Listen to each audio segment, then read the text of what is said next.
Bonjour, aujourd'hui s'est donc déroulée la deuxième journée de prévention des risques en apnée et en pêche sous-marine. Donc comme l'année dernière, la grande particularité de cette journée c'est de se dérouler en deux temps. Ce matin nous avons eu des conférences à l'université de Toulon et cet après-midi les exercices en mer. Je vais donc vous parler des conférences. Ce matin on a eu le privilège d'avoir Fabrice Julia, physiologiste et spécialiste des sports extrêmes, nous a longuement parlé des bases de l'entraînement en apnée, aussi différenciées qu'il puisse être selon les personnes et les types de pratiques.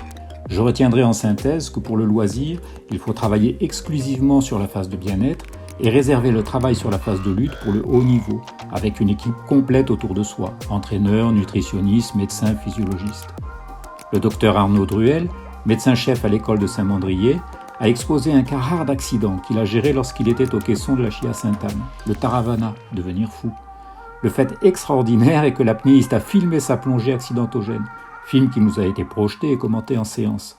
Tous les paramètres de la plongée ont pu être étudiés, y compris sa vitesse faramineuse de remontée à 182 mètres par minute avec un locoplongeur. Heureusement, cet apnéiste très expérimenté organisait très bien sa sécurité et sa prise en charge fut immédiate. Il ne garde aucune séquelle de l'accident, malgré un tableau clinique initial inquiétant. Benjamin Austré, ingénieur et enseignant, CITEC Cosmer, grâce à son laboratoire hyper équipé, a construit un membre artificiel qui permet de reproduire de manière très proche le palmage du plongeur et de réaliser de multiples études et mesures physiques, valgus, rigidité, efficience des palmes. Fabrice Julia s'est montré particulièrement intéressé et l'on présage de futurs travaux en commun. Frédéric Simion, président de la commission apnée du Var, a présenté un travail en cours de recueil d'expériences sur les incidents et accidents en apnée n'ayant pas généré d'évacuation sanitaire. Enfin, Jean-Michel Hannibal, Estérel Bluewater à Fréjus, qui prépare l'instructorat en pêche sous-marine, nous a rappelé et détaillé les règles de sécurité de l'activité. Il semble pertinent de cibler le public des 18-25 ans et d'aller directement à leur rencontre en amphi à l'université. Voilà, je passe la parole à Fred qui va nous parler de l'après-midi. Alors pour cet après-midi, c'était donc une séance en mer avec le soutien logistique de l'école d'apnée Blue Addiction et Espace Apnée. Avec un bateau support aussi d'Espace Mer, donc malgré le vent, on est parti s'abriter derrière Porquerolles pour revoir les gestes de sécurité et puis tester différents types de sauvetage.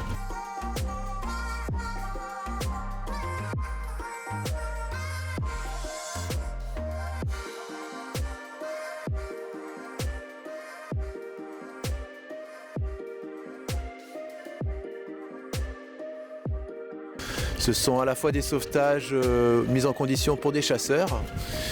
Et cette année, on a mis en place comment sortir seul un apnéiste de l'eau et le remonter sur une embarcation en étant seul.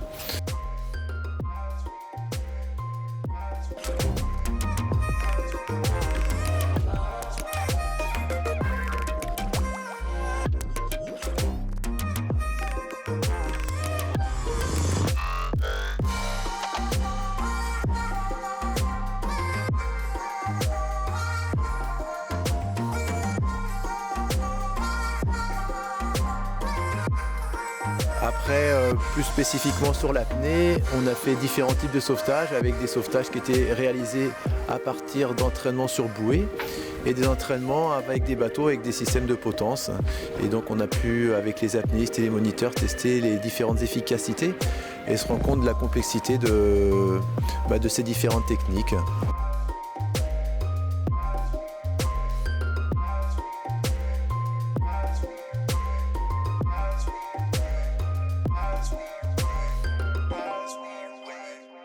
Merci aux participants qui sont venus nombreux nous rejoindre à l'université de Toulon et être venus également dans l'eau qui était un petit peu fraîche aujourd'hui. Donc j'espère vous retrouver l'année prochaine pour la session 2023.